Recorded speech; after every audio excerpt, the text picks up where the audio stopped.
New players in Modded often ask, which weapon is better, or don't understand the purpose of their build in the team environment.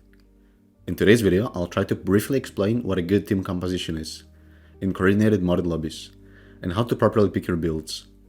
This video is mostly oriented towards beginners in Modded, to help them develop a part of a fundamental game sense. So, the goal of a team composition is to find an answer to every single enemy type. What that means is that you have a good time to kill and ammo efficiency against the enemy, because technically you can kill anything with any weapon, but some weapons are clearly better at killing certain targets than others. This is why there can never be one perfect team composition. It all comes down to the difficulty as well. Before we start talking about builds, let's talk about the enemies. There is no single classification for all enemies in Modded. They can be divided into groups in different ways, so you might disagree with me here. I will simplify and divide all enemies into groups and provide criteria for each group. So we have trash enemies, such as swarmers, jellies, and grunts and their variants. They don't deal much damage, and they can only be dangerous when you don't have any crowd clear options, for example if Driller is dead or if the team got split. Medium single target, or MST for short, such as Sentinels, Praetorians, elite variants of trash. They don't pose big threat on their own, but in combination with trash, they form high-dense mixed waves that can overwhelm teams because they're not going to die to crowd clear weapons fast enough. Ranged damage HVTs. Spitters, Septics, Mactera, Menaces, etc. They pose an immediate threat and they need to be targeted as soon as possible. Support HVTs, such as Goo Bombers, Wardens, Buff Praetorians, Breeders, etc. Most of the time they don't pose an immediate threat, and they don't kill you directly, but if you ignore them for too long, the team will get overwhelmed. Armored HVTs, such as Shellbacks, Stinktails, Brundles, Lacerator and Arbalest weak dreads, and variants based on them. They are very dangerous in some scenarios where you don't have armor-breaking weapons. That's why, despite not having a lot of HP, they can be pretty hard to kill. Large single target, such as Oppressors, Hiveguard and OG Dreadnoughts, Bulk Detonators. They are bullet sponges that can single-handedly cause a team wipe, and they are often the highest priority. Stationaries. Speedballers, Barragers, Warthogs, and all their variants. They deal a lot of damage and they deny large area on the map, so you need to kill them in order to progress the mission. So, in a perfect composition, we need at least one weapon against each enemy group. Now, with this information, let's get back to builds. But also, one more quick note. Scout's builds are way more flexible because it's mostly a preference and playstyle, and in general, teams should almost never fully rely on Scout in winning combat, because it's a very limiting factor for the player, and Scout has their own priorities that are way more important than combat. Scout also has the worst ammo efficiency for most targets with some rare exceptions, and most of the time combat from Scout should be quality of life, such as getting quick extra ignition on stationaries for VB or providing slowdown like IFGs or electricity. There are only two overclocks that require team play and have a significant impact on team's combat, which are Marked for Death and Conductive Thermals. Now let's take a look and analyze some of the compositions as an example. The classic Fiery Comp. Driller plays Sticky Fuel and TCF with Axis. Engineer plays Executioner and Inferno with Shredders. Gunner plays Burning Hell and VB with Leadbursters. And for the example, Scout plays Tef with Shaped Shells and IFGs. So, stationaries and support HVTs are primary targets for VB. It stays pretty consistent across all compositions that include VB. Obviously, you clear trash with Sticky.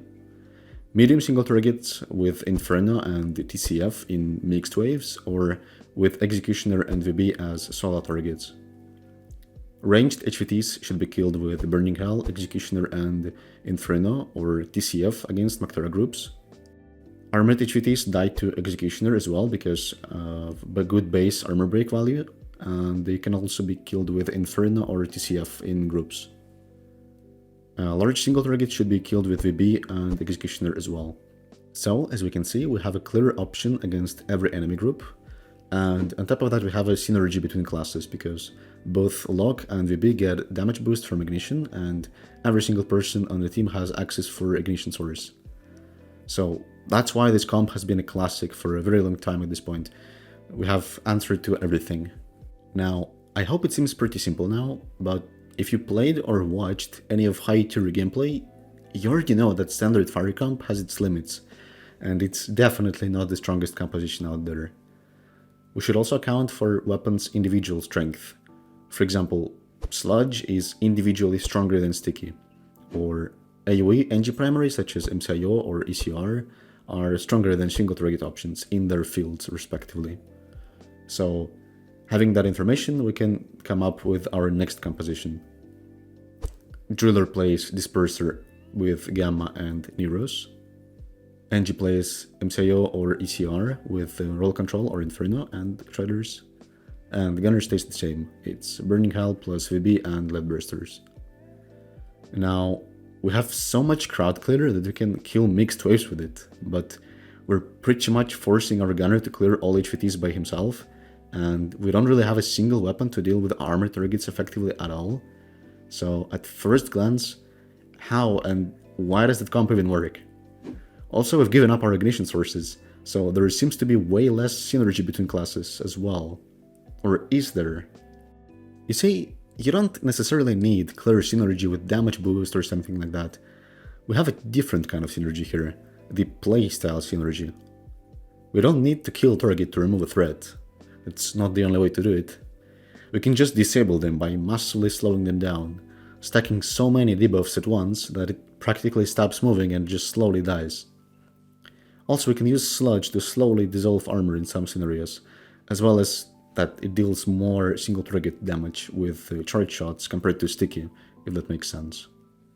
So by properly stacking AoE and slowdowns, we are actually giving our gunner a lot more safety, so he can fully focus on single target without worrying as much about getting overwhelmed by trash, which drastically increases the skill ceiling and opens a lot of opportunity for individual play. Okay, now that makes a lot of sense, but what about team compositions where you don't have VB? Well, in that case, we can't rely on one person filling the single target role. Let's look at the example with the Cryo comp and NTC comp. So, the standard Cryo comp, without the soft bands, would look something like this. Driller plays Crystal Nucleation and TCF. Engineer plays EMR with Roll Control. A Gunner plays PBM with Let's Pray. And Scout plays Bullets of Mercy or MFD or Hipster with Cryo Bolts. So we have a clear synergy between Gunners and NG's weapons with the Cryo Cannon, so we can get a lot of single target damage as long as the target is frozen. But it gets more complicated with the stationaries, because sometimes Driller can push the cave and freeze them, but that's not always possible. And this is where the Scout steps in, as he can freeze anything at any distance with Cryo Bolts and pretty much solo clear stationaries, provided he has enough ammo and time. Now, that seems pretty easy, when you can just completely disable stationaries by freezing them, but what if you don't have that option? Let's take a look at NTC comp. It's called like that because the main source of damage in that composition is Coil Gun with Necrothermal Catalyst upgrade in tier 5. So we have Driller playing FSD or Sticky with Vibata and Axis. NG playing Executioner or SMRT with VIR and Blursters. And Gunner playing Burning Hell with NTC and Leadbursters. So here the team has to work together to provide enough single target to kill stationaries. This is why we have a Driller running Vibata and NG also has a single target primary. At the same time, we need to provide a lot of ignition for NTC to truly shine, and also we need to ignite stationaries.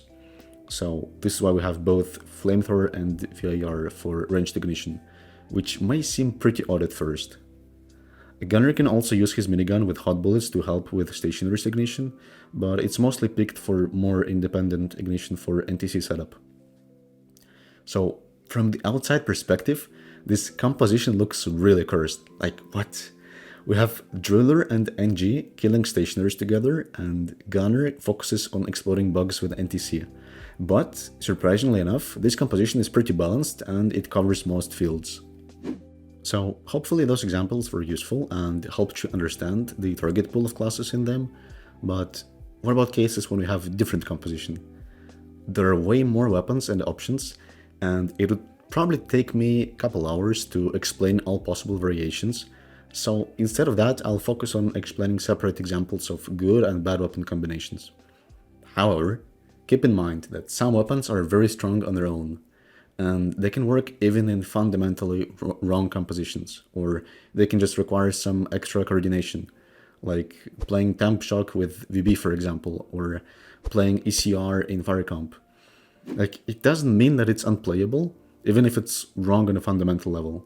Also, it really depends on the difficulty. So, the combinations. The best example of a terrible weapon combination is on the thumbnail. It's running Sticky Fuel with MCIO. They just overlap each other. You're not really stacking slowdowns. You lose single target and armor break. It's just so bad and it's not worth it. And I've seen people run it countless times after the release of my MCIO video, even though I mentioned in the video specifically not to do it. So guys, please stop doing that. Okay. Then you have playing Cryo Cannon or Cryo Bolts, Cryo Minelets, or Wave Cooker with Temp Shock, or Combustive Goo Mix is also not the best idea if you have a weapon which massively benefits from ignition, such as VB or Coil Gun with NTC, for example, because these options will actively sabotage the ignition. If you're playing Rotary Overdrive on Minigun instead of Burning Hell, then it's better for Driller to play Sticky compared to Sludge for extra ignition and better ammo economy against the trash enemies.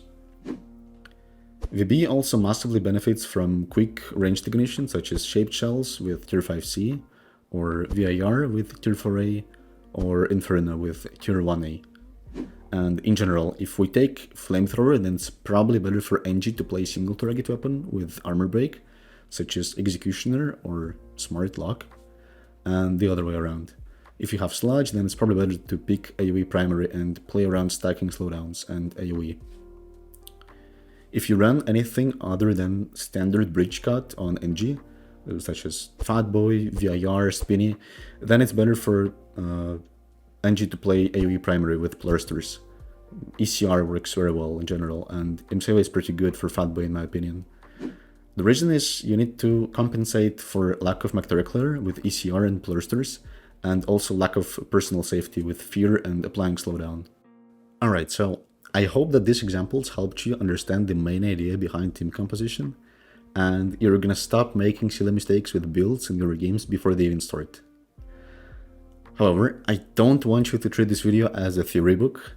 You should go ahead and experiment with different builds and compositions, but the main purpose of this video is to make you think about picking weapons in the team environment. I want you to start analyzing your games, your playstyle, and actually understand why you're making certain decisions instead of autopiloting or relying on meta that has been explored for years. I appreciate you making this far into this video. Hopefully it was useful. Leave your feedback in the comments, and I'll see you next time.